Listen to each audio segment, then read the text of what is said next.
Mesdames, mesdemoiselles et messieurs, bonjour ou bonsoir. Tout dépend de l'heure à laquelle vous nous recevez sur votre chaîne Sénégal TV. Alors aujourd'hui, comme nous pouvons le voir, nous sommes à UCAD. Et aujourd'hui, excusez-moi pour la tautologie, nous avons l'intention de lancer le premier numéro de votre émission Affaires de la Cité. C'est quoi Affaires de la Cité? Affaires de la Cité est une émission qui s'adresse à la jeunesse, pour la jeunesse, par la jeunesse et avec la jeunesse. Avant d'entrer clairement dans le vif du sujet, je vais d'abord tenter de côtoyer un étudiant ici afin de lui poser une question et par la suite, nous allons entrer à l'intérieur du sujet pour élucider ce mystère. Allons-y.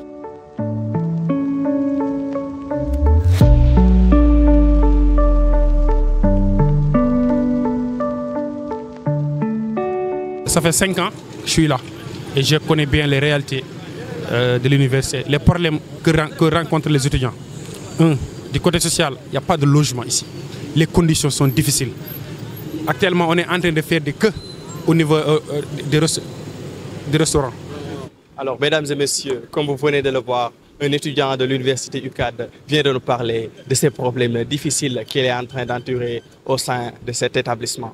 Alors, mesdames et messieurs, c'est dans ce contexte maintenant qu'entre en fait l'esprit de l'émission. Notre objectif est de faire comprendre à la jeunesse comment tenter de se débrouiller, quelle démarche adopter pour pouvoir s'en sortir en milieu professionnel, que ce soit dans l'entrepreneuriat ou bien au même niveau que le développement personnel. Alors, sans plus tarder, j'ai un invité spécial avec lequel j'aurai à discuter sur ce sujet. Et donc, je vous demande de m'accompagner. Tout d'abord, je souhaite l'appeler pour qu'il m'informe sur sa position. Et là, on va tenter de le retrouver. À tout de suite.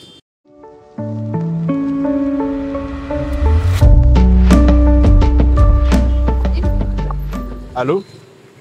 Oui, monsieur Camara. J'espère que vous allez bien. Alors, comme convenu, je crois qu'on peut se rejoindre à la porte d'Escoa. Super. Donc, je vous ai rejoint tout de suite. À tout à l'heure.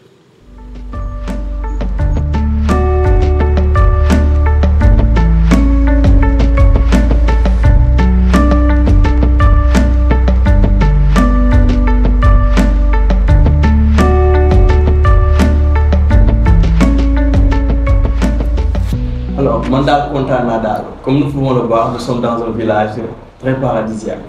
Ici, c'est Escoa.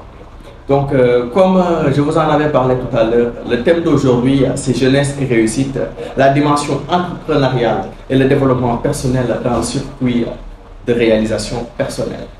Donc, comme nous le comprenons tous, l'état actuel des choses fait que beaucoup d'étudiants ont des difficultés à s'adapter, à s'insérer dans le milieu professionnel. Pour dire qu'en fait, la jeunesse souffre en 2 ou 3 mois. Et puis, quelque part, pour contextualiser la chose, nous pouvons parler peut-être quelque part de conscience. D'autre part, nous pouvons sous-entendre des difficultés d'insertion dans le milieu professionnel, bras longs, inaccessibilité à l'information ou même manque d'information, des difficultés courantes de la vie. Mais quelque part, on note que certains font du business, des ventes en ligne pour essayer de s'adapter à la situation. Donc, pour éclaircir un peu plus ce sujet et puis en apprendre beaucoup plus, j'ai l'invité spécial, comme vous l'avez déjà rencontré, Monsieur Camara. Bon, on peut le qualifier de plusieurs personnes, mais c'est quand même une personne très intéressante. Donc, sans plus tarder, je vais lui laisser le soin de se présenter et de nous parler de lui. Monsieur Camara, bonjour. Bonjour mon très cher. J'espère que vous allez bien. Très bien, alhamdulillah. Parlez-nous de vous un peu. Alors, merci beaucoup déjà pour cette initiative. Moi, c'est Mamadou Demba Camara. C'est un jeune Saloum que vous voyez ici, d'origine Sokone et Foundiougne, comme j'ai l'habitude de le dire. La base, c'est notre source. Et quand je parle de Foundiougne, c'est côté de mon papa et Sokone côté de ma maman. Et encore une fois, c'est ce jeune que vous voyez ici qui est le fondateur de DTL Business Networking, une entreprise qui évolue dans le domaine de la formation auto-école, du coaching en développement personnel, prise de parole en public, leadership anglais, et nous sommes aussi dans le domaine événementiel. En même temps, c'est le cofondateur de MTY Agency, Meet the Youth, aller à la rencontre de la jeunesse. Et quand on parle de Meet the Youth, c'est MTY Agency déjà. Le youth, nous sommes à la rencontre de cette jeunesse, mais quelle jeunesse exactement? Pas cette jeunesse qui se trouve pas seulement ici à Dakar, mais ces jeunes qui se trouvent au fin fond du Sénégal, qui n'ont pas ces opportunités. Et avec MTY Agency, nous leur donnons l'opportunité de se former. Donc avec plusieurs domaines au sein de cette entreprise, à savoir le côté communication, tourisme, événementiel, formation et incubation. Donc, en dehors de ça aussi, je suis un simple responsable, comme j'ai l'habitude de dire, je suis un coordonnateur de Given Project, qui est une organisation mondiale qui vise à engager les jeunes dans la création et la construction d'une communauté saine et vraiment active. Et nous sommes dans ce stage.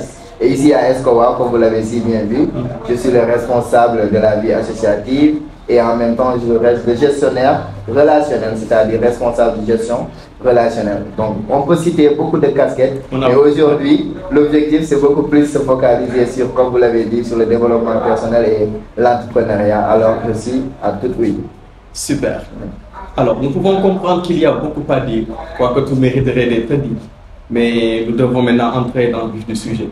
Donc, comme j'ai déjà eu à faire la contextualisation tout à l'heure, j'ai parlé peut-être du source des problèmes, qu'est-ce qui est à l'origine de cette difficulté que la jeunesse rencontre, car j'aimerais même vous le préciser, car tout à l'heure, j'ai eu à rencontrer un étudiant de l'UCAD qui m'a parlé des difficultés qu'il est en train de vivre par rapport au logement, par rapport à son insertion en milieu professionnel. Il a eu à beaucoup déposer pour avoir un job, mais ce fut très compliqué. Maintenant, quelque part, il y a des difficultés qui sont notées. Donc, la question que j'aimerais vous poser, c'est à votre avis, où se trouve le problème? Peut-être quoi, d'après vous? Donc, merci beaucoup pour cette question. Parce que quand on parle des problèmes, surtout de la jeunesse, il faut que tu sauras exactement que cette jeunesse est en train de souffrir.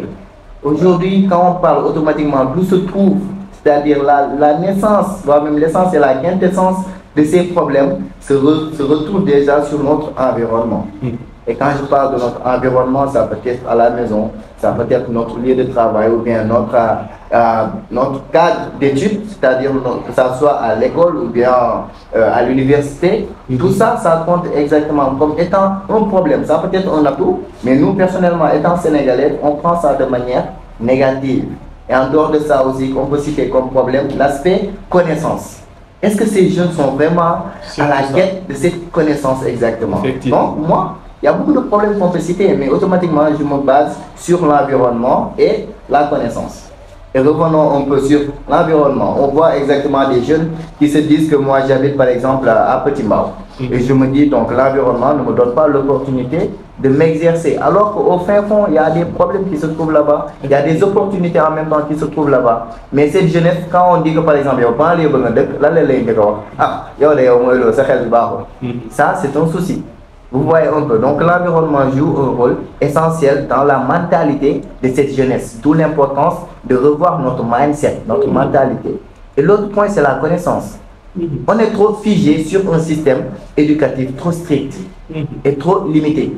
Mais il y a ce qu'on appelle, comme les Américains disent, c'est l'importance, c'est la compétence qui fait la différence, la compétence immédiate. Ce n'est plus une question de diplôme, ce n'est plus une question de se focaliser sur une filière, mais c'est une question de compétences. Essayez d'avoir les compétences immédiates de gauche à droite, que ce soit dans le domaine marketing digital, que ce soit dans le domaine du, comment dirais-je, de l'audiovisuel, ainsi de suite, qui vont vous permettre de cumuler pas mal de connaissances et de compétences et de pouvoir exercer sans pour autant attendre l'État ou bien attendre nos parents. Donc vous voyez un peu d'où je veux en venir. Donc en tout cas, c'est ces deux problèmes majeurs qui comblent le tout. Effectivement. Donc par rapport au système américain dont vous parlez, on peut sous-entendre le phénomène du learning by doing. Alright. Donc, par exemple, tu viens, par exemple, déposer une entreprise. Comme fille, j'ai l'habitude de dire entre Afrique, comment dire, France et États-Unis. Dans France, de déposer quels sont tes diplômes. On te dit quels sont tes diplômes. Ça, c'est super. Tu viens au Sénégal, on te dit exactement collaborer avec nous. Bravo. Qui t'a mis en rapport avec nous? Tu vois le souci. Effectivement. Et tu vas aux États-Unis, tu déposes, on te dit qu'est-ce que tu peux faire à l'instant T pour l'entreprise. Qu'est-ce que tu peux apporter? C'est ça. Qu'est-ce que tu peux apporter de plus? What can you do for us? Exactement. C'est ça l'importance. Et ne pas se focaliser sur les diplômes ou bien sur questions de relations et tout, même si c'est un peu important. Mais de nos jours, avec la tendance, c'est mieux de se focaliser. Qu'est-ce que tu peux faire? C'est-à-dire le learning by doing. Et c'est juste ça l'importance. Super. Et dans vos propos, j'ai entendu quelque part, vous avez parlé de mentalité au sein d'un cadre ou bien de l'environnement. Ce qui m'amène à essayer de réfléchir sur une citation d'un certain monsieur, c'est un homme politique américain qui se nomme Les Brown. Il nous dit, en fait, trop d'entre nous ne vivent pas le rêve, car nous vivons nos peurs. Donc, en fait, qu'est-ce que cela vous inspire et quelle attitude, comportement pour un jeune engagé, ambitieux, qui souhaite en fait atteindre sa réalisation personnelle? Super, c'est une très belle citation. Et avant d'aller plus loin dans ce sens, on a l'habitude de dire que l'avenir de toute nation repose sur sa jeunesse. Mais pas n'importe quelle jeunesse. Une jeunesse engagée, motivée, douée de caractère noble et d'ambition élevée. Alors, c'est quelle jeunesse exactement? Ce n'est pas cette jeunesse qui a une mentalité faible. Non, on n'a pas besoin de ça pour faire développer un pays.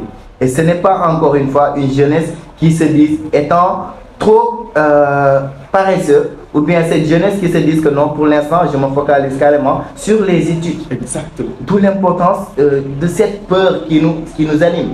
Et tout simplement, il faut savoir que cette peur, c'est juste un état d'esprit. Exactement.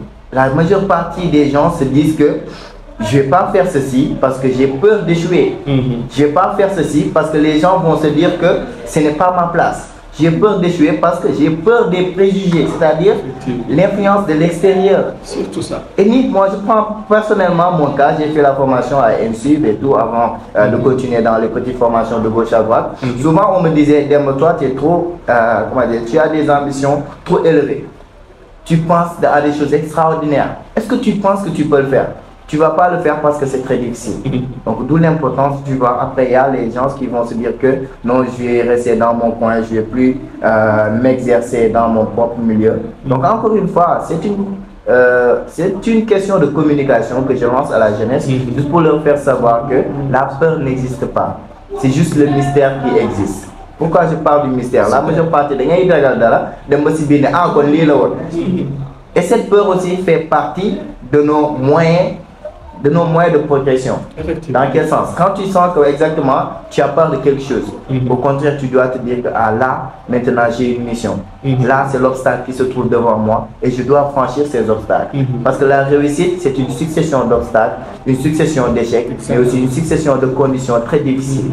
La personne qui se trouve dans une voie très facile doit avoir forcément peur. Parce que nous savons que nous devons faire. Si on est question de yomb, il y a une petite chose donc encore une fois, n'ayez pas peur d'affronter la réalité. D'où l'importance maintenant de ton entourage. Quand tu as peur, alors que tu trouves zen, tu parles avec zen, tu dis, boy zen, j'ai peur de faire ceci. Il va dire, ok, man, tu as peur de faire ceci, mais forcément on va réussir ensemble. Tu viens, comme si ça sera dur, je serai à tes côtés et on va le faire.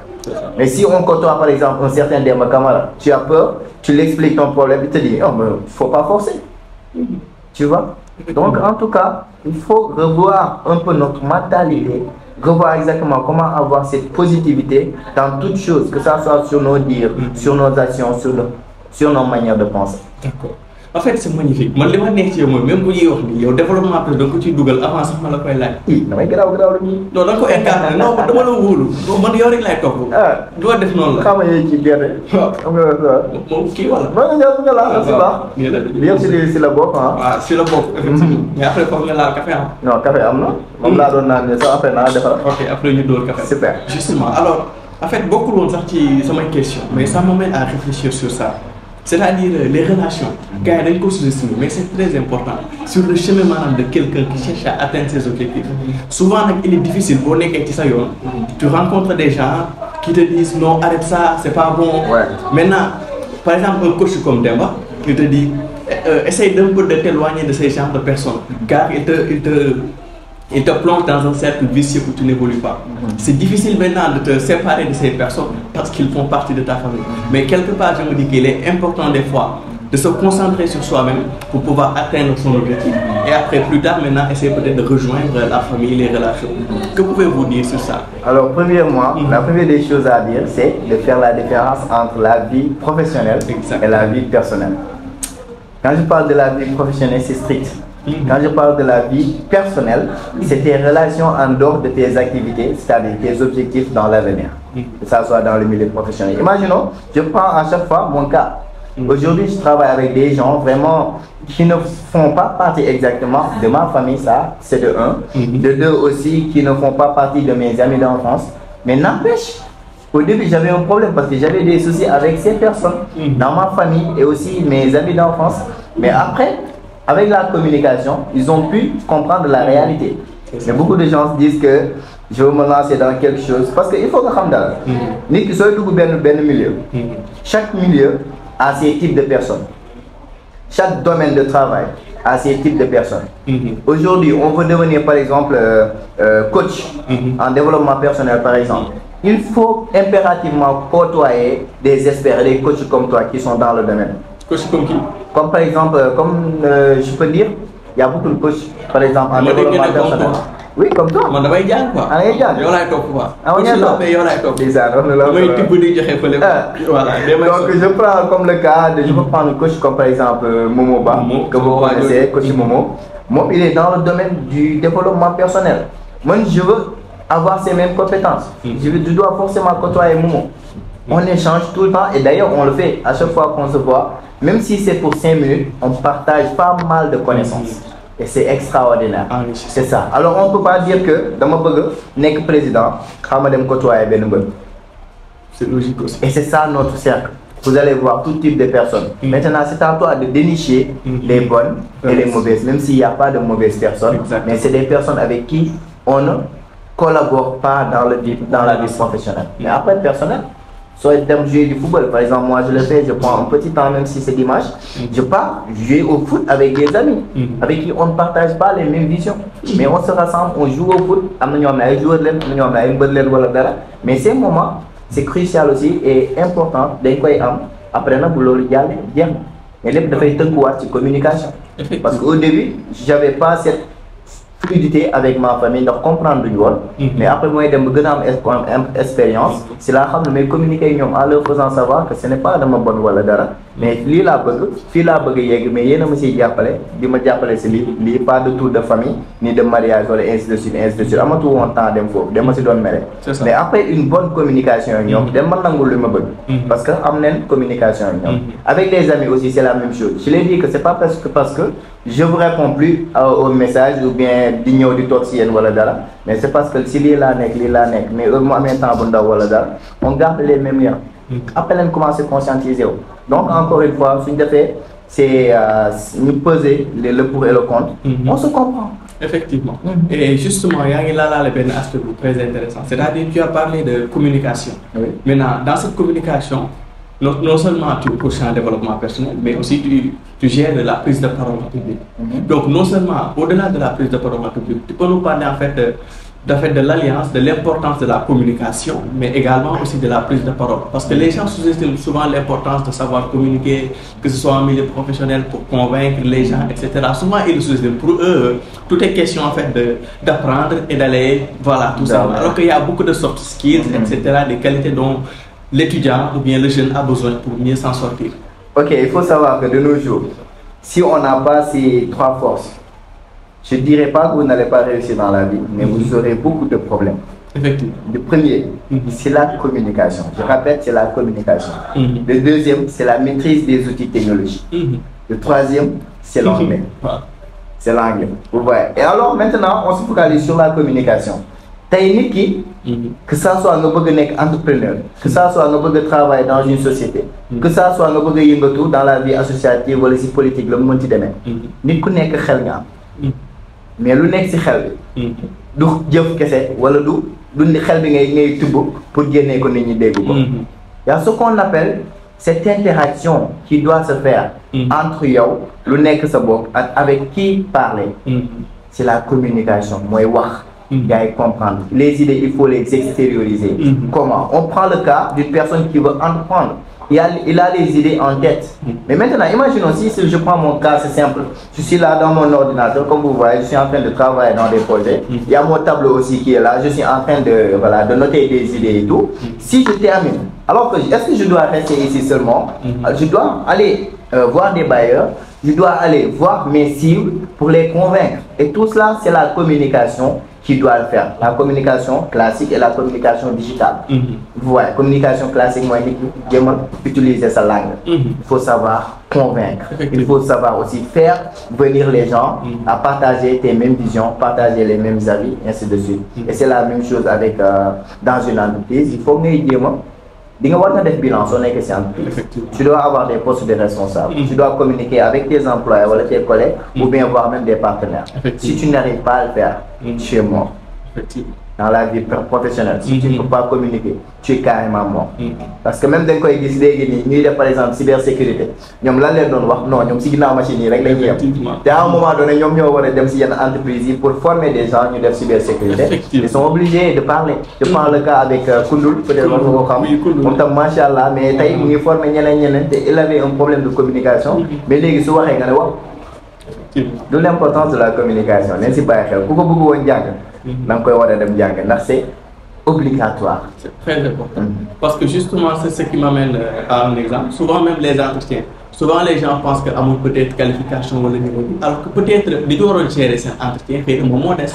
Parce qu'à travers cette communication que tu entretiens avec l'employeur, c'est là que tu pourras convaincre, donner une idée à l'employeur sur celui qu'on est et ce que l'on peut faire. Mais des fois, tu vois comme il stresse, des fois, il ne parle pas. Et des fois, c'est ça la source quelque part. C'est ça, d'où l'importance de l'entretien. Et l'entretien, par exemple, l'entretien, ça veut dire que j'ai le ok, donc, une phase pour réussir. Mais le temps de entretien, le moyen de entretien exactement. Première, c'est la rencontre physique avec la personne qui va voir sa entreprise. Deuxième, c'est de voir exactement le mot CVM, est-ce que ça colle à sa réalité?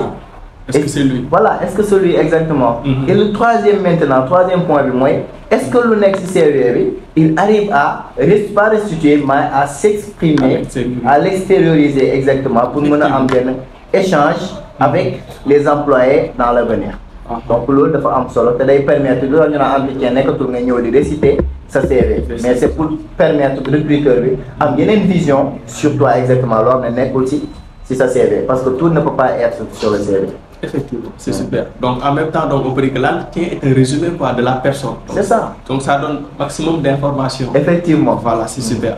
Alors par rapport à tout ce que tu nous as expliqué, ça y est, war nañu mëna wax dara manam ci parcours am xam nga pour gars sentir manam coach lan la wara mëna mel bon un PDG nan la wara mëna manam ci sa parcours ban anecdote rek nga ñu mëna baaxé quoi une anecdote qui pourrait nous motiver mais nous préparer aussi sur le chemin de la réussite. Yeah, il y a beaucoup d'anecdotes hein. Il y a une anecdote là où on est gagné. Peut-être une anecdote. Inspiration. Machallah, parce que les gens ont solo. Souvent, on a l'habitude de dire que étant coach, domaine on a l'habitude de voir ça et c'est dommage. Par exemple, on part, il y a un coach en entrepreneuriat. Par exemple, dans une école de formation. Mais est-ce que cette personne qui se dit ou bien se proclame coach en entrepreneuriat ou bien professeur en entrepreneuriat, est-ce qu'elle a eu à réaliser quelque chose? Point d'interrogation. Et c'est dommage. On le voit tout le temps. Parce que tu ne peux pas dire yo, tu fais quelque chose alors qu'à moi c'est bien le background. Effectivement. Background, c'est vécu. Je peux donner beaucoup de vécu. Je peux puiser au fin fond depuis que j'étais au lycée. Parce que quand je suis dans le domaine du coaching, développement personnel, prise de parole en public et tout, alhamdoulilah, c'est depuis le lycée Blaise Diagne de Dakar où j'ai fait mes débuts. Et d'où même le nom de mon entreprise, la première DTL Business Networking. Le DTL vient de là-bas. Donc, mythe, ça vient de là-bas. Parce que j'avais trop cette envie, cette générosité de partager mes connaissances avec les amis, de tout faire pour les accompagner avec le peu de connaissances que j'ai. Vous voyez, et à un moment donné, on m'appelait ce nom, DTL, donc si je veux tout simplement dire, Demba the Leader. Donc d'où l'importance de ce nom, Demba the Leader, parce qu'on me voyait toujours devant, pour pousser les gens à mieux se former, surtout dans le club d'anglais où j'étais, parce que l'anglais c'est une passion extraordinaire. Et à chaque fois... Wonderful. Because, je vais pas parler anglais. Parce que, dans mon cours anglais, par exemple, quand nous devons notre formateur de tout ça, moi je prends l'initiative d'être devant et de partager, même si c'était un A que je connaissais en anglais ou bien une règle grammaticale, je partageais ça avec les jeunes. On me disait, on me disait que tout le temps, le truc comme ça. Alors qu'on comprend au début, cette passion qui m'animait, le fait de partager et aussi d'aider. Donc le plus j'avance, première, ni au terminal. Il y avait des formateurs là-bas qui commençaient à me montrer un peu la voie, à me conseiller en me disant que dans l'avenir, tu peux vraiment aider pas mal de jeunes. Parce que ce que tu es en train de faire, peut-être tu ne le sais pas, mais il y a les élèves qui disent des choses extraordinaires sur toi parce que tu les aides dans leur propre matière, que ce soit en anglais, histoire, géo ou tout ce qui touche nos études. Et c'est là maintenant, au début c'était trop dur parce que je prends mon cas avec, donc un peu avec la famille, avec la papa, comment dire, la maman et le papa. J'ai une fois passé la nuit dehors, si je vous dis ça, peut-être nous brûler, parce que je passais trop de temps avec les clubs et les activités et tout cela. Et les parents n'étaient pas forcément d'accord, surtout le papa. Alors, il y avait un jour, il y avait une activité que j'avais et je suis rentré tard dans la nuit, alors qu'il me disait qu'il faut rentrer tôt. Mais c'était cette passion qui m'animait. Je suis revenu vers les minuit, comme ça, 1h du matin. Elle a forcément fermé la porte en me disant tu vas passer la nuit dehors. J'ai passé la nuit dehors jusqu'au petit matin. Quel vécu. Ouais, c'était extraordinaire, mais ça m'a beaucoup appris. Ça m'a appris dans le sens où tu te dis que par exemple, moi, c'est ma zone de confort, alors qu'il y a d'autres jeunes ou bien d'autres personnes qui passent la nuit dehors. Cette condition que je vivais exactement, il y avait d'autres qui ne vivaient pas la même chose. En même temps, ce qui m'a poussé après, c'est sa manière de comprendre les choses, mais aussi de me former. La formation, mon bango, le mode mais après, j'ai compris exactement jusqu'à maintenant que c'est ce qu'il voulait de moi. Et cette passion que j'ai endurée, cette passion que j'ai tout fait pour vivre cela. Maintenant, alhamdulillah, je suis en train d'exercer ça comme vie professionnelle, comme étant coach en anglais, et j'accompagne pas mal d'entreprises, pas mal de jeunes. Mesdames et messieurs, les propos de mon ami Demba Camara marquent la fin de notre émission. Alors, j'aimerais vous laisser quelques messages pour la suite plutôt. Donc, quand tout semble être contre vous, souvenez-vous que l'avion décolle face au vent et non avec lui. Mais aussi, pour ce qui est de l'avenir, il ne s'agit pas de le prévoir, mais de le rendre possible. Donc, mesdames et messieurs, j'aimerais vous faire comprendre, tout dépend du focus et de la concentration que vous avez sur la tentative d'atteindre de vos objectifs. Ce fut un grand moment que j'ai partagé avec vous et je vous dis à très bientôt pour un nouvel épisode.